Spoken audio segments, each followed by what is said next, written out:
quando a gente está falando de ser humano, que símios se transformaram em humanos, a gente está falando de informação muito específica e muito, muito, muito complexa para construir essas proteínas, para construir um novo organismo. Ok? Excelente, excelente. A minha questão é a seguinte, eu imagino que você então acha que não há nenhuma evidência de que houve uma evolução, estamos falando da evolução humana, não houve evolução da espécie humana e que ela, imagino que no seu entendimento ela foi criada.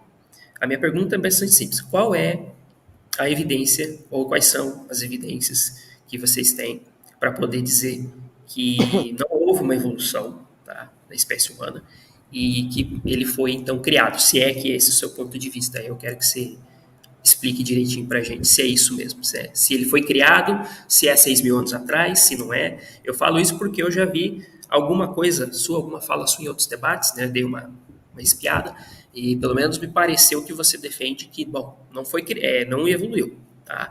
E você não aceita os bilhões de anos também de história evolutiva. Então eu imagino que você entende que foi criado e talvez há poucos milhares de anos, né? Pelo menos é o que deu a entender de outras vezes que eu vi você conversando, debatendo ou dando palestra. Então eu queria saber quais são as evidências de que sim, o ser humano ele foi criado, não tem nenhuma ancestralidade comum com outros seres vivos, e se foi há 6.000 anos atrás ou não. Alessandro, é o seguinte, existem muitos motivos para se acreditar que a evolução não aconteceu e o sistema foi criado. Por exemplo, uma das coisas que eu vou perguntar a você é sobre o sistema de silenciamento gênico. Eu não estou perguntando a respeito da maquinaria que faz isso, que seria lá na origem, porque o sistema de silenciamento gênico é um negócio tão avançado e ao mesmo tempo tão necessário, que essa maquinaria precisaria estar desde as primeiras formas de vida. Eu não estou perguntando disso, eu estou perguntando da informação. O que eu vou perguntar a você é a informação que faz toda essa maquinaria funcionar. Entende? Que, na medida que você diz que houve uma evolução de símio para homem, essa informação necessitou ser, de alguma forma, gerada, criada, surgiu. E aí eu vou perguntar de onde é que veio e como é possível que informações tão complexas e específicas tenham surgido assim. Uma das razões que, por exemplo, me leva a acreditar que não aconteceu a evolução é justamente toda essa complexidade do ajuste fino. Além dessa informação complexa, a gente tem complexidade irredutível em muitas situações, como essa que eu vou mostrar, por exemplo, de uma informação surgir aleatoriamente através de mutações aleatórias e, ao mesmo tempo, já ter uma informação precisa dela de como desligar essa informação. Isso é um ajuste fino, isso é uma complexidade que vai além da complexidade que é possível ser gerada naturalmente. Esse artigo, por exemplo, que foi publicado numa revista Qualizar, que ele fala justamente disso, de como é complexo esse ajuste fino e como isso demonstra, por exemplo, um designer, ao invés de uma evolução.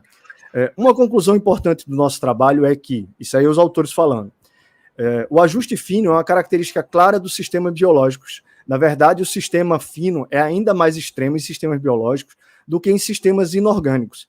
E ele é detectável no âmbito da metodologia científica. Quanto ao que você fala a respeito da origem da Eva, da mãe da humanidade, de que todos viemos, isso já é paradigma científico. Por exemplo, aqui, desde 1987, a gente sabe que toda a humanidade, através da regressão genética feita na mitocôndria, é filha de uma única mulher, veio de uma única mulher. E também, desde 2013, se fez o estudo do Adão Y e se mostrou que toda a humanidade também vem de um único homem. É só um único cromossomo. O que os evolucionistas acreditam é que morreu todos os outros tipos, que existiam vários, morreram todos os outros tipos e ficaram apenas um único tipo de DNA mitocondrial de uma só linhagem, de uma só mulher, e de Adão Y, que ficou só um também, de um único homem. Mas isso, sequer tem alguma explicação para isso. E veja, ser toda a humanidade filho de uma única mulher e ser toda a humanidade filho de um único homem não é exclusivo dos seres humanos, no sentido de vir de um só casal. Esse artigo, por exemplo, de 2018, mostra que foi feita uma regressão na mitocôndria de 100.000 espécies diferentes, famílias taxonômicas. E, segundo o artigo, 90% delas surgiram ao mesmo tempo. né, segundo a cronologia, de acordo com a paleontologia, seria 200 mil anos atrás.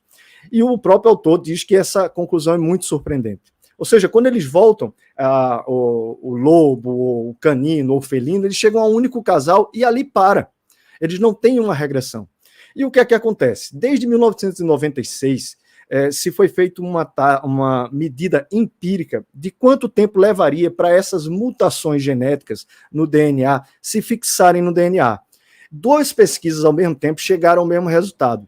Primeiro, essa da equipe do Dr. Howell, que deu uma taxa de uma mutação a cada 40 gerações, e depois, em 1997, uma mais apurada, feita pela equipe do Dr. Parsons, que pegou uma gama muito mais extensa e mostrou que é exatamente o que o Howell encontrou. Uma mutação, ok? Uma mutação a cada 40 gerações. E que uma geração a cada 20 anos, ele colocou a média de 20 anos para cada uma dessas gerações, e se leva 40 gerações e tem 8 mutações fixadas no DNA mitocondrial, isso dá uma taxa de 6.400 anos. O próprio doutor vai falar, o próprio artigo fala, usar nossa taxa empírica para calibrar o relógio molecular da DNA mitocondrial resultaria em uma idade da ancestral comum, ou seja, da Eva mitocondrial, de apenas 6.500 anos aproximadamente, claramente incompatível com a idade conhecida dos seres humanos. E isso também foi confirmado em outro artigo, do Lawrence Law e do Ziegfeld, onde eles compararam com outros animais e mostraram a mesma coisa. Ele mostra, por exemplo, ele conclui, dizendo assim, que se a evolução molecular for realmente neutra nesses locais, isso significa que uma taxa de mutação tão alta indicaria que a Eva mitocondrial viveu cerca de 6.500 anos atrás. Veja, isso é uma medição empírica. Empírica. Bom, o João Paulo falou sobre a questão da Eva mitocondrial, né? Isso geralmente é um assunto, né, que é tratado aí dos criacionistas sobre a questão de ter, né, dados científicos que comprovam há 6.000, 6.500 anos que seja, a existência de um único casal, ou de uma mulher, ou de um homem, né, que teria vivido. Bem, esse artigo, na verdade, ele não defende que, de fato, né, esses dados devem ser interpretados dessa forma. Tá? Ele não defende que foi há 6.000 anos. O que ele fez, na verdade, foi foi realmente fazer um cálculo de taxa de substituição, tá? Só que esse artigo foi bastante criticado depois, até porque é uma pergunta que eu vou fazer depois para o João Paulo, né? Mas isso eu vou fazer em outro momento, porque ele utilizou alguns conceitos ali um pouco complicados, um pouco, digamos assim, trocados, né? Mas depois eu faço a pergunta para o João Paulo. E, na verdade, essa taxa de mutação que foi utilizada, sim, o autor, ele disse, né, de fato, que isso é incompatível, né, com a história conhecida da distribuição biogeográfica humana, e era incompatível, inclusive, até mesmo para explicar as próprias variedades de DNA mitocondrial. Isso mesmo ele fala no artigo, de acordo com a distribuição geográfica atual. Então, ele sabia que não era aquilo que deveria ser feito. E aí, existe várias explicações que foi dada pelo próprio autor no artigo, do porquê que essa taxa era mais alta, né, quando eles fizeram esses estudos de pedigrees, inclusive, isso é um problema, tá? Para fazer esse tipo de análise, que o João Paulo chamou de regressão, na verdade, é o que a gente chama de análise de coalescência, né? Na verdade, a gente utiliza um outro parâmetro que não é necessariamente a taxa de mutação, mas eu vou explicar isso melhor depois. Na verdade, é uma pergunta que eu vou fazer. E algumas questões que foram colocadas é a seguinte, né? Pode ser, primeiro, que existem mecanismos que podem interferir nisso, né, ao longo do tempo, e num tempo mais longo, essa taxa, vamos dizer assim, de mutação entre aspas, tá? Ela pode ser diferente no intervalo do que ela ocorre no intervalo de tempo mais curto.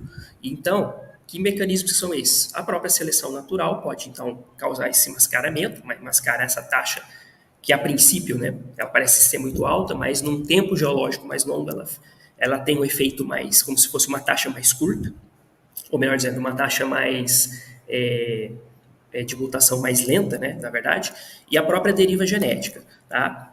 Isso depois foi tratado, inclusive, em outros artigos. Né? Inclusive, o próprio autor, que está nesse artigo que o João Paulo falou, que é o Parsons, por exemplo, né? Depois, em outros artigos, ele, como autor, ele reconhece, inclusive, que esses problemas, aliás, que esses parâmetros, eles poderiam explicar essas diferenças. E também, mais para frente, o autor ele tem a participação de um artigo Ah, deixa eu encontrar esse artigo aqui. Acho que é esse daqui. Ele tem participação de um artigo onde foi feito, por exemplo, estimativa de diversificação do grupo de Neo-Aves. Esse mesmo autor. Tá? Ele não é o primeiro autor, ele está como coautor. Então, participou desse artigo também, mostrando, né, que sim, o grupo de Neo-Aves, por exemplo, ele teria se diversificado lá na passagem do Cretáceo para o Paleógeno. Tá? Acabou? Tá bom. É o seguinte, Alessandro, o que os outros autores fizeram depois desses artigos, se eles participaram de outros artigos dizendo que o homem se separou há milhões de anos ou não, isso é irrelevante. A questão é o que foi achado, tanto que eles colocam que a taxa é empírica. Porque eu não sigo o que é que o autor acha, mas o que é que ele encontrou no achado dele empírico. O que foi que ele encontrou? Uma taxa de mutação, uma mutação se afixando a cada 40 gerações, isso dá 800 anos, e 8 mutações afixadas no DNA humano. Ou seja, a mãe de toda a humanidade viveu há 6.400 anos, 7.000, 8.000 anos. Pouco importa, isso não pode ir muito para trás, entendeu? Outra coisa, imaginar que houve outras mulheres ou outra população, isso é imaginação. O que a genética mostra é até essa primeira mulher. Assim como o Adão Y mostra o primeiro homem. E veja, tem além disso a questão das 3 linhagens. Observe, além de ter vindo de uma única mulher, esse artigo da Nathanael Jensen, por exemplo, pegou 371 indivíduos, sequências, comparou e mostrou que existem 3 nódulos principais depois de um gargalo muito pequeno, né, que aconteceu. E isso ele nem precisava ter feito, porque se você pegar os chamados macroaprogrupos das mitocôndrias, se mostra que tem um grupo original, L, e que houve algum gargalo na humanidade que deixou apenas 3 grupos, provavelmente só 3 mulheres. Dessas 3 mulheres, a L, a M e a N. Isso é compatível com a própria história que é apresentada dentro de um sistema criacionista, dentro do sistema do design inteligente, né? E isso ainda, além de tudo, além de ser confirmado pelo Jensen na genética, pela a questão dos macroaplogrupos, também é confirmado pela hemoglobina. Esse artigo de 1972, por exemplo, ele é sensacional e ele mostra assim, que houve um gargalo extremamente grande para a gente ter só a variedade que a gente tem atual de hemoglobina. E aí, um ano depois, teve uma nota, um comunicado na Nature chamado Hemoglobina de Noé, onde 3 geneticistas da Universidade do Oregon defendem o seguinte, veja, Haig e Smith examinaram esta teoria como respeito aos dados e concluíram que, se a teoria estiver correta, a população humana deve ter passado por um período de redução drástica de tamanho antes do rápido aumento populacional mais recente. Gênesis, está lá na Nature, Gênesis capítulo 6, contém uma descrição completa dos eventos que causaram a redução da população humana para 8 indivíduos. Noé, suas esposas, 3 filhos e suas 3, no caso, as 3 mulheres, as 3 esposas dele, que é as 3 macroaplogrupos. Veja, a genética mostra muito isso, mostra a história da humanidade e ela não é velha. E isso também é confirmado pelas mutações. E ele conclui, assim, o livro de Gênesis documenta uma série de mudanças da população humana que são consistentes com as mudanças exigidas apenas pelas considerações das sequências de aminoácidos.